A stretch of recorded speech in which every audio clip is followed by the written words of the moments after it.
لجماهير النادي الأهلي في كل أنحاء جمهورية مصر العربية وخارج جمهورية مصر العربية. مبروك المنظر الرائع الجميل العبقري اللي احنا شفناه النهارده، استاد القاهرة اللي هيفضل لغاية ما نموت فخر لكل مصري. النهارده جماهير النادي الأهلي بتعمل ملحمة عشان تقول للمسؤولين اللي هم بيخرجونا بره مصر بلدنا أولى، ما نبقاش عاملين زي القرع نمد لبره.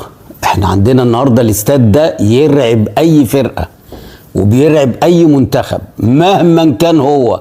قول لي بقى الجزائر، السنغال، المغرب، تونس، الكاميرون، أي فرقة من الفرق دي أو المنتخبات دي تيجي هنا تتكهرب زي ما انت شفت النهارده كده.